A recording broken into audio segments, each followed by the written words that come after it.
Immersion is one of the most popular and fun ways to mod Skyrim, so today we're going to explore a collection of immersive mods that I find really expand upon the world of Skyrim and make the game feel more alive.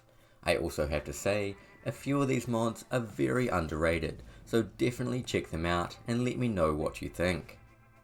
To start is a small world building mod with some RPG elements called Sightseer Standing Stones, which essentially places a hidden gem at each standing stone for you to find.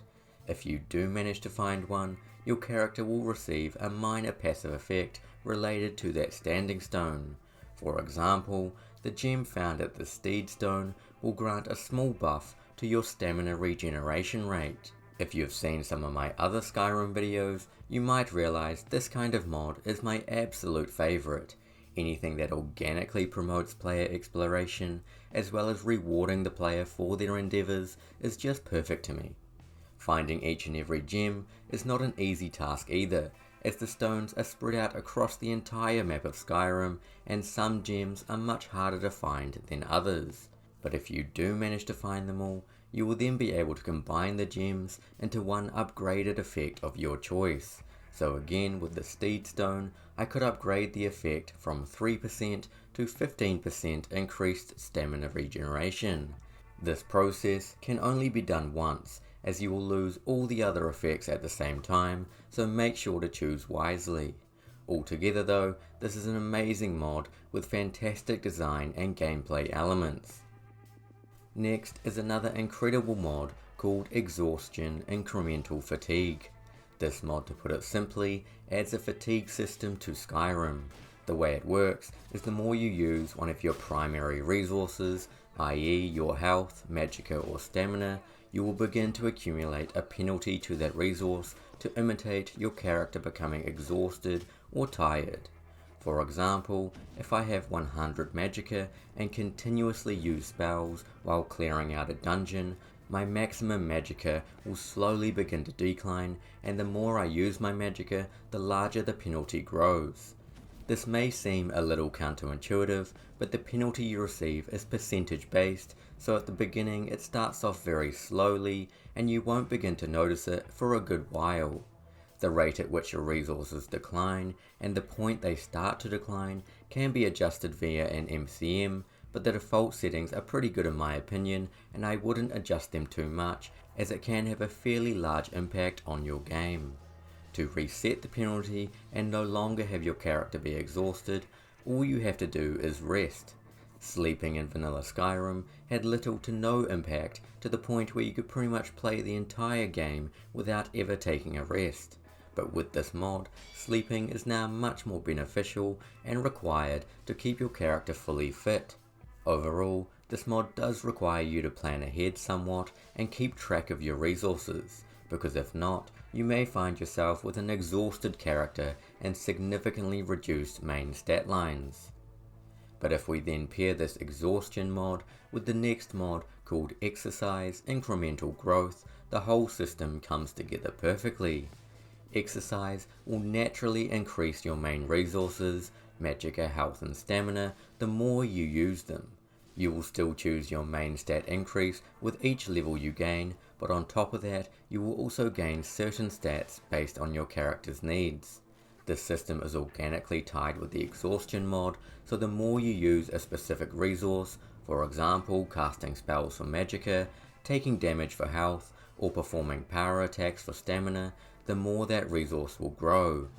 Again, the increase in stats is triggered by sleeping, meaning letting your character take a rest each night is again far more important and beneficial. The amount of stats you gain is proportional to 10% of the stats you exhausted throughout the day, so it isn't too powerful, but this can be changed in the MCM for better or worse depending on your preference.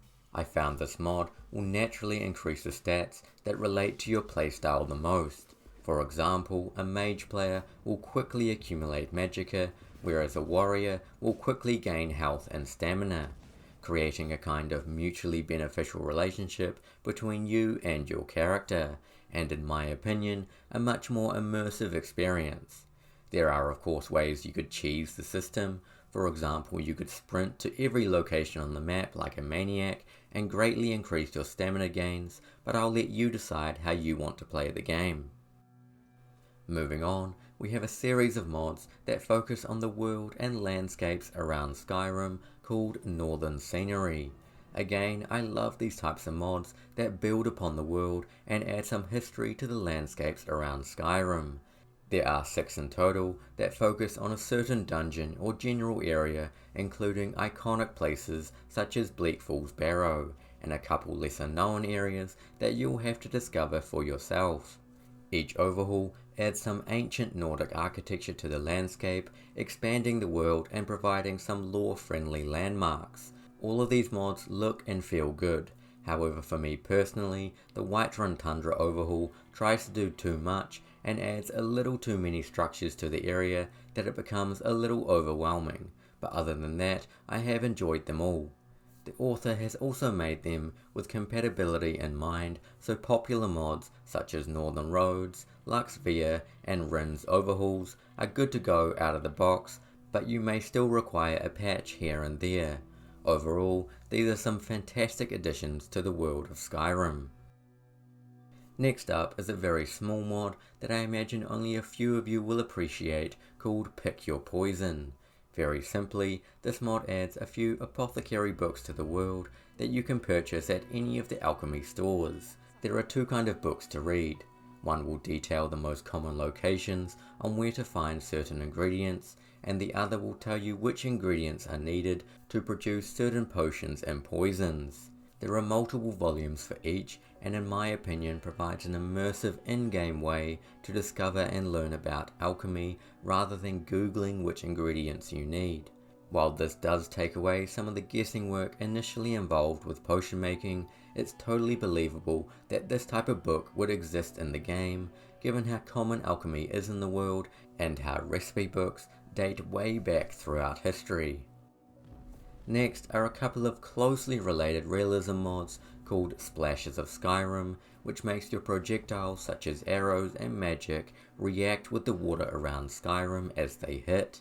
Certain projectiles will produce a different splash. For example, a smaller spell will make some ripples and bubbles, but a large spell such as Fireball will produce a big underwater explosion. And the other is called Splashes of Storms, which makes rain splash on the ground as it falls from the sky. A very simple but nice effect for your game. These are really just small details in the grand scheme of things, but provide some great immersion for you and a better playing experience overall. And lastly is another small immersion building mod called Skyrim is Cold. As we all know, Skyrim is a bitterly cold climate featuring tall mountains and snowy environments, yet NPCs can be found just walking around in a thin layer of clothing, especially in the northern cities and towns. If you ever found this strange, then this is the mod for you.